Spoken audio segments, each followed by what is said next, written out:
Boa noite, Kef. Para a gente começar a falar, principalmente no começo da nossa entrevista, é, eu queria saber mais ou menos quando e onde você nasceu. Boa noite, Stephanie. Bem, a sua pergunta, eu nasci no Piauí, na cidade de Bertolínia. E como era mais ou menos a época e o lugar que você nasceu? Eu nasci em 1989, no interior dos Prazeres, município de Bertolínia.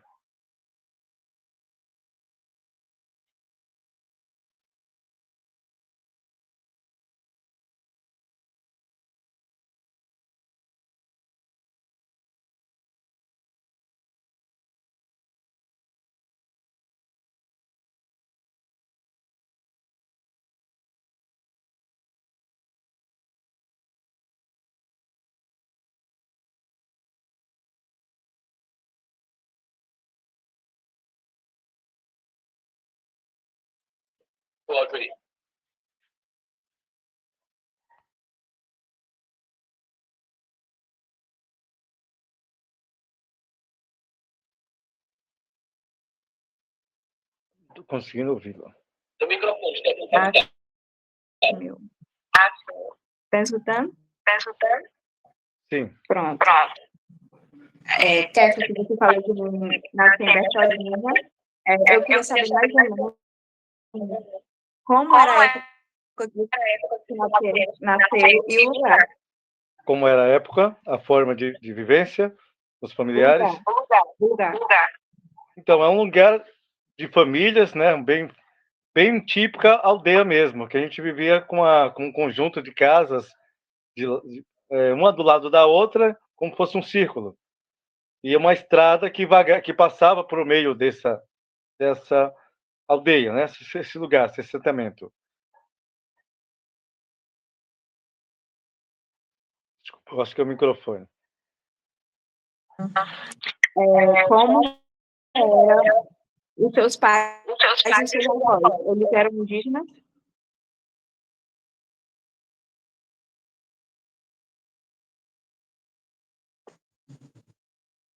Jefferson, o microfone. Muito bem, desculpa, tá? A gente esquece do detalhe. Vocês estão me ouvindo? A pergunta foi... Quem eram os seus pais e avós e se eles eram indígenas?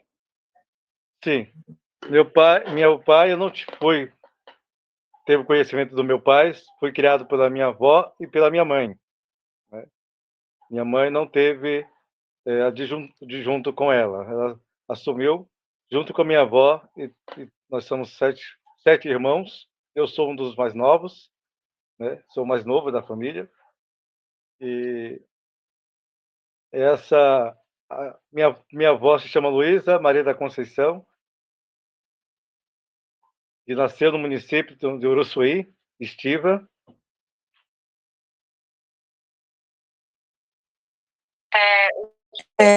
Os seus familiares, eles eram indígenas?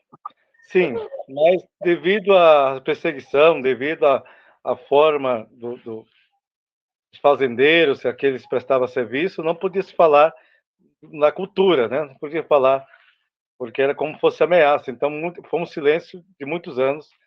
Hoje eu tenho um entendimento sobre o que é se identificar como indígena, mas eles não tiveram essa oportunidade.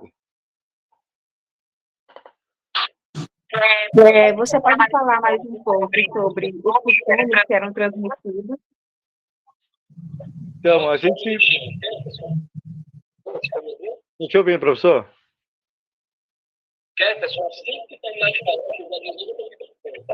Tá ok, vamos...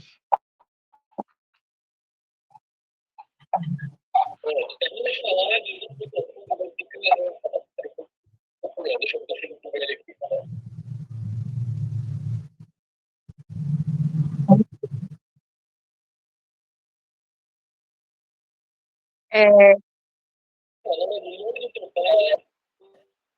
Da tua mãe. E aí eu queria perguntar se eles falavam.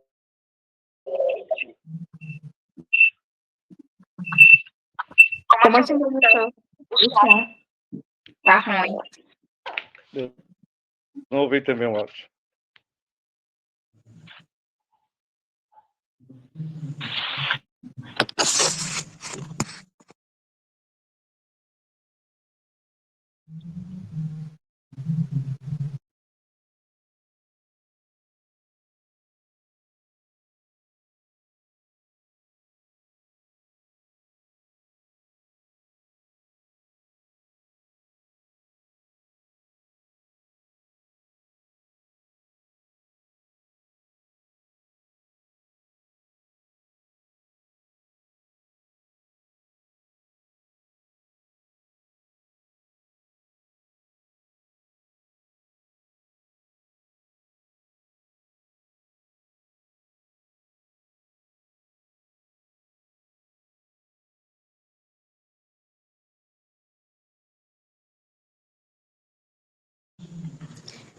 Kefferson, agora eu quero que você fale um pouco, quem eram os seus pais, os nomes, e também os seus avós, e também se eles se identificavam indígenas, e como era essa questão de eles repassarem a cultura indígena para vocês, se eles ensinavam vocês a se reconhecerem como indígenas.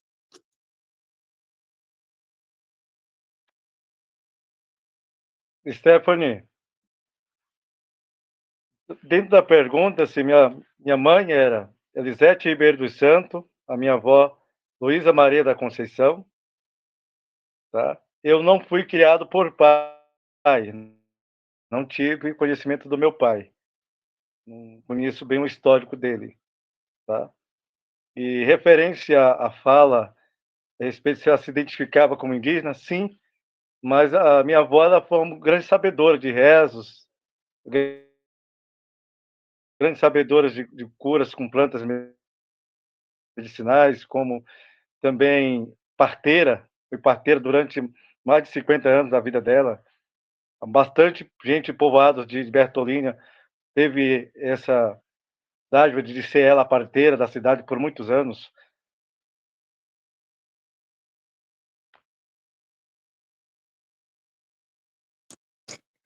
Kefferson, você acabou de falar um pouco dos costumes transmitidos. Eu queria saber mais, principalmente sobre a culinária, o artesanato e também sobre o uso de plantas medicinais, que foi uma coisa que você falou um pouco. Ok, o que eu relembro, né, muito pequeno, eu relembro da minha avó nos seus atos de culinária, né? A pergunta que você, primeira pergunta. Respeito muito do beiju do coco babaçu, que ela quebrava, extraía, tinha as desmanchas, né, de mandiocas, né, aquela família se reunia para um auxiliar o outro. Então, assim, eu presenciei essa cultura muito forte, questão do beiju de forno, com beiju, com coco babaçu, que a gente era natural da onde a gente vivia, o coco babaçu sempre reinou, como Buriti. Então, assim, a culinária mais próxima que eu me identifico, fui criado, foi hoje o bigolo do coco, que é uma lavra que sai da casca, assim, foi muito próximo do que eu vi, né, da minha avó, a essência do Buriti, a essência do coco babaçu, né, e demais frutas, né, dos nossos cerrados, como Murici, Zé de Galo, muitos nomes mudaram. Não tenho muito lembranças de nomes porque vi muito recente. Esse convívio não foi muito tempo com eles, né? Mas assim, bem que eu me aproximei da minha avó, eu tive um ganho muito a cultura até hoje, a cajuína, o caju, o doce do caju. Então assim, culinária, assim, eu fui muito participante dessa área, né? Diversas formas. E a questão do artesanato e do uso de plantas medicinais, Kefferson, qual você tem um conhecimento, mais ou menos? O que foi passado para você? Boa pergunta, Stefano. O artesanato foi o abano, né, feito da palha do nova do coco babaçu, abano, o couve, que a gente pegava o feijão, que a gente ia para a roça, e ela trançava o couve, né, fazia. Nós, piauienses, conhece bem nossa cultura, assim, na forma. Talvez os nomes possa ser que eu tenha modificado, mas foi bem próximo, viu os abanos feitos, tecidos, como o capiti, que era para extrair a massa, extrair Então, assim, muito próximo, vi de perto esse acontecimento, presenciei da minha avó na cultura. E o uso das plantas, principalmente as plantas medicinais. Ok. Minha avó fazia bastante garrafadas, né? Ela fazia bastante garrafadas. Vamos falar assim, era o escritório de medicina dela, tanto como ervas, como peão roxo, vamos falar da Barbosa e demais. Deixa eu tentar lembrar, gente. E mais os rezos que ela olhava, e então as ervas estava ali em volta da casa, algumas ervas que ela tinha por costume, né? Plantas, como ervas de medicinais, como plantas de proteção espiritual, ali em volta da casa ela não sabia, a gente ficava impressionado, uma pessoa que não tinha leitura, mas tinha uma ciência dada por os encantados que era uma força e não passava isso para ninguém, era uma ciência dela, né? Uma instrução dela. E hoje a gente em si sabia que ela tinha um legado de ancestralidade, né? Ela tinha algo, hoje eu consigo compreender isso de próximo, sendo um filho, né, mais novo, mas que comecei a observar o dom de cura que ela tinha através das plantas. Essa é uma pergunta um pouco mais fora do roteiro, no caso. Você, como se identificando, entre aspas, como indígena, você usa ainda essas práticas que a sua avó lhe passou, tanto as espirituais como as culinárias? Ok, Stephanie, uma pergunta boa, boa porque hoje, hoje, no meu estado que eu me encontro, hoje eu posso ter uma resposta a você a respeito de me identificar, né? Eu tive um caminho muito longo para mim poder me entender. Eu acho que é um caminho que muitos nós, é uma pergunta muito para ainda muitos piauienses, buscar suas origens, né? Nosso brasão é nordestinos, mas além desse brasão nordestino, nós temos uma essência indígena ou negros, né? Depende de que forma as pessoas se identificam. E eu, do lado indígena, sempre me identifiquei na espiritualidade, porque eu vi a minha avó, né, fazer rezos em nome, em forma de leitura, que eu não sabia nem as palavras que ela estava falando, né, ao rezar por alguém. Não era em português, eram umas palavras muito difíceis. E falar de mim, para me se identificar hoje, Anderu, que é Deus na língua, me trouxe a uma aldeia, um sonho de um cacique do povo Guarani, Tupi-Guarani, do estado de São Paulo. Ele teve uma visão de criar uma aldeia, porque os índios nordestinos não era visto pela aldeia deles, pelos Guarani Tupi, como índio. Eles não acreditavam que no Nordeste havia índio. Para eles, o único índio, que um cara de índio, são os Tupi-Guarani, daqui dessa região litoral de São Paulo. Então, um deles teve uma visão de dar oportunidade a todos os parentes se identificando indígena, aldeados de algumas aldeias que tem na Bahia, algumas aldeias que tem em Alagoas, Pernambuco, né? Maranhão é rico em aldeias. Então, essa busca, né? Eu, pelo meu estado, fui o último a entender que no século XXI nós temos um povo representado, que é o Acora Gamela e o Gueguê do Sangue, no Uruçuí. Então, assim, para mim chegar hoje a essa busca foi muito longa, né? Professor, sou grato a ele, que me auxilia também de várias formas, informática, a me trazer. Então, para mim, aí vamos falar desse cacique. Ele teve esse sonho, ganhou umas terras próximo ao aeroporto de Guarulhos, uma área de APP, preservação.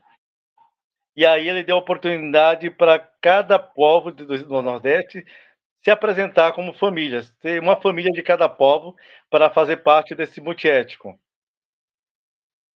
E aí veio Guajajara, veio Pancararu do Pernambuco, veio Pancararé da Bahia, veio Caimbé também da Bahia, veio Cariri-Chocó de Alagoas, veio Vassococal também de Mantinia de Alagoas, e aí esses parentes começaram a celebrar essa aldeia juntos.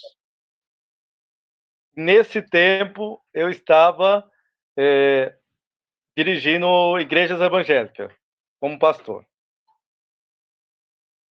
Olha o tamanho da história, né? Estava como pastor e, de repente, descobri que no meu bairro havia uma aldeia que ninguém desconhecia, porque é uma mata de preservação, então, assim, ninguém do bairro tinha acesso a essa área. Aí, de repente, surgiu de um rapaz da comunidade se perder dentro dessa área de APP e nossos parentes já estavam dentro da terra, cuidando, meio no silêncio. Eles não chegaram já aparecendo, eles ficaram por um tempo camuflados dentro dessa reserva, no escuro, sem lâmpada, sem luz, sem água. Ficou um tempo e esse rapaz se perdeu e os bombeiros foram procurar esse rapaz na proximidade do bairro. E aí encontraram eles encontraram esse rapaz dentro, escondido por uma chuva forte que deu, e pegou eles e trouxeram para dentro do bairro, para mostrar que alguém do bairro estava ali no território deles. E aí veio aquela explosão para o bairro, tem indígena em Guarulhos. Foi um marco, né, para nós. E no momento, a mim, eu falei, como é que tem indígena em Guarulhos? Como é que pode ter indígena em Guarulhos? Porque a região que são habitadas por aldeias são no litorais, são praias, no litoral sul, muito distante de Guarulhos, da Zona Norte. Então, Stephanie, aí, de repente, esse rapaz foi achado e devolvido para a família, mas já não tinha como esconder os indígenas que estavam dentro dessa reserva. Foi uma novidade para um bairro inteiro, né?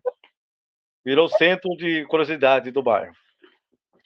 E algo no meu coração despertou que ali me chamava para dentro daquela reserva. Eu como pastor. E de repente fui fazer missão, fui ligar o bairro a eles, fui ligar o bairro a energia, a água, eu tinha conhecimento do meu bairro.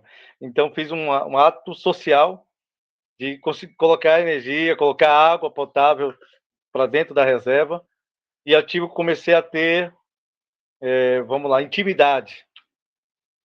Mas dentro de visões e sonhos que eu tinha com minha avó, me mostrando uma aldeia, me mostrando um caminho, eu comecei a dar ouvido a essas visões que eu tinha. E de repente, fui agregado, né, dentro dessa forma social de estar auxiliando a aldeia, fui agregado, e vai fazer o mês que vem 8 anos. E o choque maior para mim, Stephanie, foi quando eu tive que escolher. Eu tinha uma igreja que tinha 80 membros. E aí eu fui presenteado por os caciques com um cocá. E eu tive que usá-lo. E tirei foto, foi para o Facebook. E ali a igreja ao qual eu estava me intimou, falou: ó, você, com esse cocá, você parece um macumbeiro. Você não nos representa. Você tem que escolher entre esses índios ou escolher entre a igreja. Então, pense como foi para mim ter essa resposta imediata. Mas algo dentro do meu coração sabia que eu estava no caminho certo. E eu escolhi a aldeia.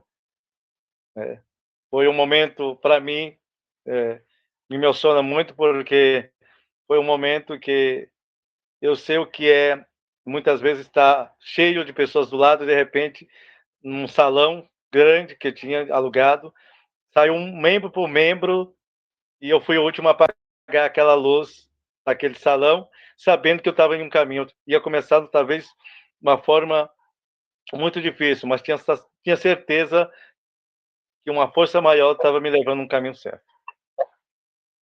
E talvez a pergunta tenha sido alongada, mas vocês conseguem me... E aí Stephanie, desse resumo, eu fiquei vendo todos os estados sendo representados, todos os estados sendo representados, mas nunca vi o meu Piauí meio sabendo a minha origem, mesmo sabendo quem eu sou.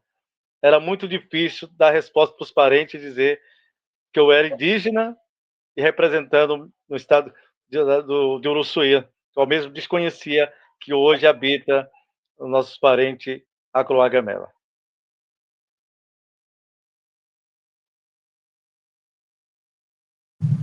Jefferson, continuando aqui, primeiro eu queria te parabenizar pela tua coragem, até porque a gente sabe que, principalmente o meio religioso, religiões evangélicas são bem, como eu posso falar, rigorosas com essa questão de comparar religiões ou culturas indígenas, por exemplo, ou até mesmo africanos com a questão de macumba, coisas extremamente, como eu posso falar, delicadas.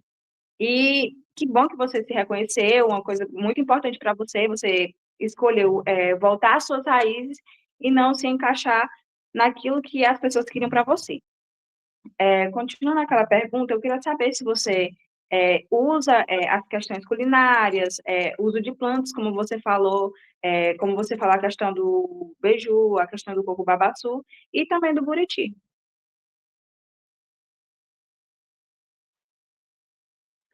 O uso, né? Essa pergunta do uso dessas, se eu aplico hoje na minha vida, isso, né? Legal. Sim, porque relembrar tudo o que a minha avó ensinou, né? Minha mãe e minha tia não tiveram esse zelo de continuar um legado dela, porque a ciência era o seguinte: a ciência não era de quem queria praticar ou continuar a ciência. A ciência era dado para quem se esforçava por bem. Muitas vezes nossos mais velhos morria com a ciência, mas eles nunca abria como foi dado a eles a ciência da medicina, da planta e dos costumes, né? Ele queria ver interesse das partes para eles poder sentir confiável que estava passando um legado de ancestralidade. E o rapé, uso rapé. Minha avó sempre praticou o uso do rapé. O rapé ele não é ato de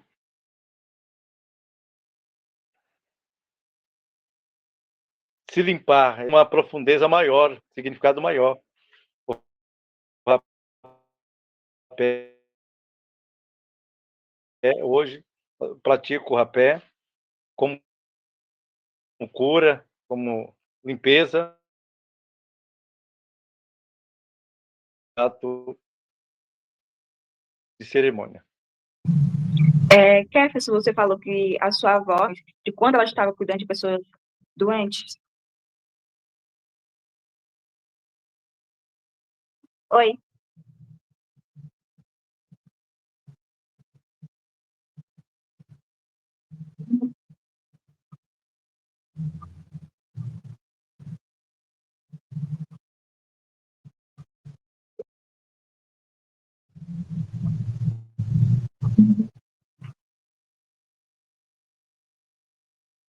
Daí, essa questão dos antepassados, da língua e das lendas. Faço também?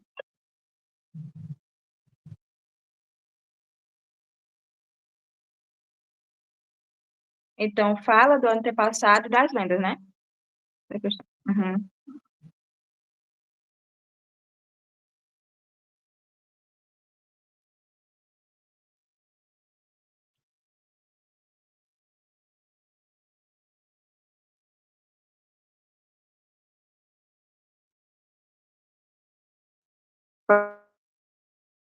Pode ir? Pode recordar mais ou menos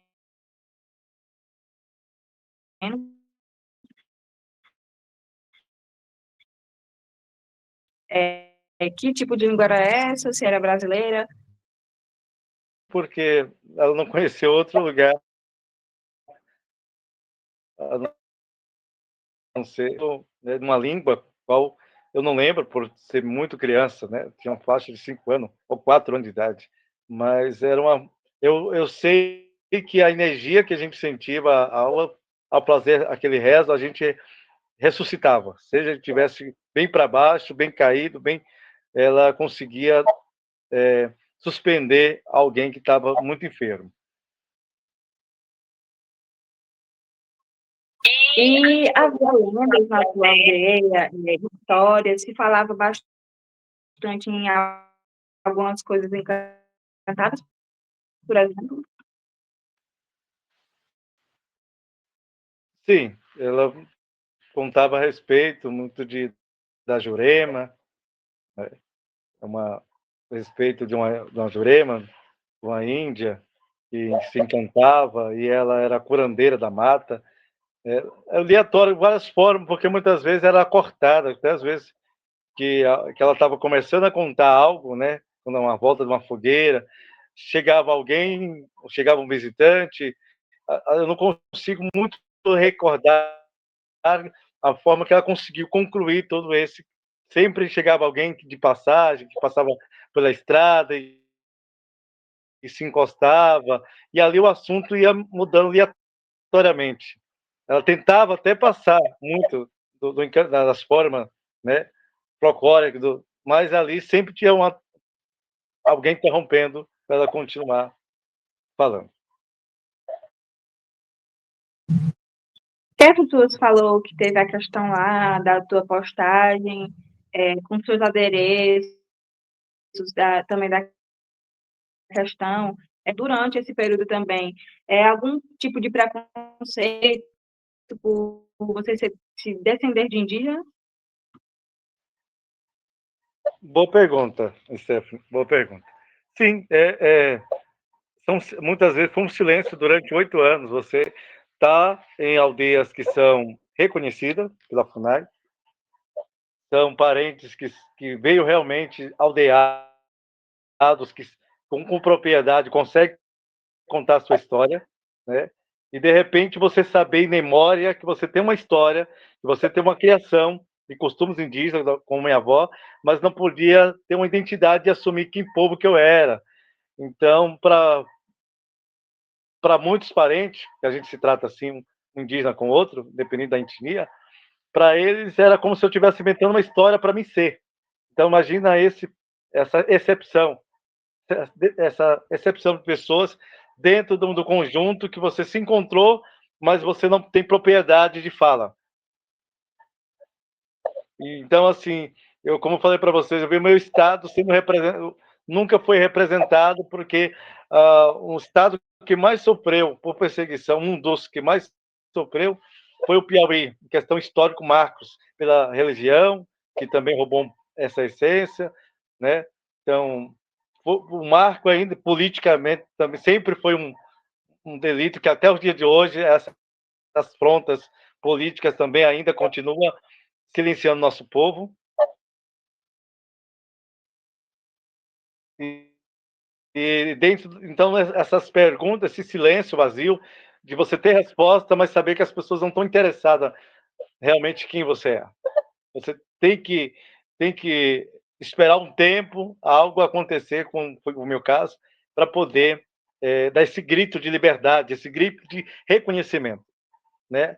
Até nosso registro de nascimento, as pessoas escolhem cor de pele, tom de cor, né?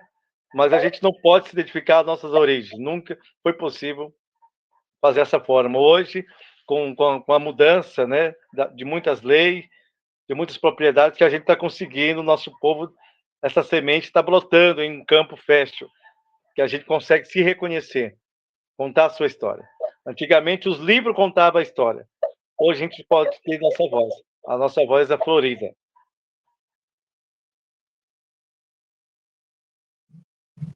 Jefferson, o que você acha da história de uns terminados? E essa é uma tristeza, né, uma fala bem triste, como falei, de saber que eles não foram, que eles são permanentes, que eles existem, né, e faz parte de cada um de nós, da vida, esses indígenas que estão lutando para que essa semente realmente não morra. O interesse de muitos políticos, interesse de muitos que é contra esses donos da terra, que foram os primeiros, que essa notícia seja verdade.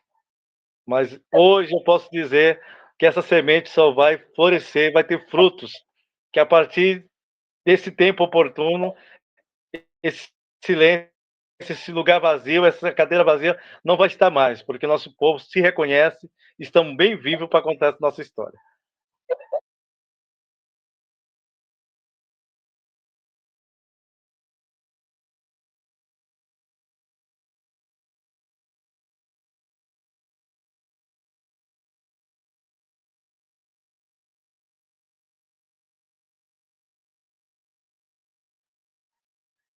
Muito interessante, professor. Ontem à noite eu tive uma chuva de ligações por entrar em contato com a Cacique Dan, ali em Uruçuí. Ela conhece a maioria do meu povo, meus parentes, e foi uma chuva de ligação depois. Imagina você ligar para um parente depois de 40 anos. Né? Hoje a tecnologia é um avanço muito da gente se encontrar, porque da minha família eu só tenho a minha tia Josina viva, sabendo que tenho mais parentes, mas ela foi a única que restou e ela conseguiu trazer essa informação de um contato no Uruçuí, e de repente esse contato floriu para 10 contatos, 15 contatos, e eu até meia-noite falando com parentes. E é uma alegria, foi uma alegria imensa, e saber que faz parte, alguns parentes estão junto com a Cacique Dan. E esses parentes são indígenas. São indígenas, né? Muito tempo silenciados, hoje, para eles terem autonomia da fala, né, ficou muito oculto, ficou preso ao agro, ficaram presos aos serviços seculares, né? Mas hoje eu me reencontrei e meus parentes estão saindo a sua voz engasgada de mais de 40 anos, né? Muito mais de 40 anos. São primos e primas teus, é isso? Primas e primos e tios. Hum. Eles estão juntos com a Dan, eles se reconhecem como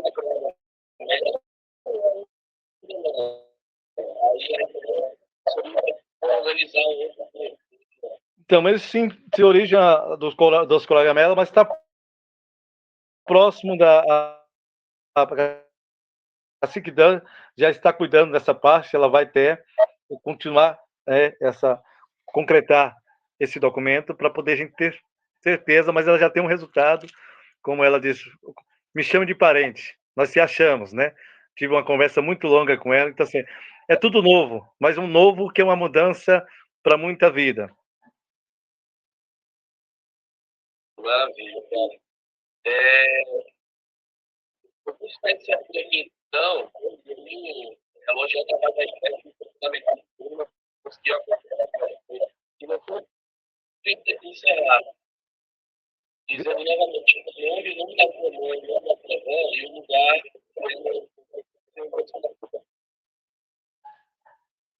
Então, professor Stephanie, eu sou nascido em Bertolínia, Piauí. A minha mãe é Elisete Ribeiro dos Santos.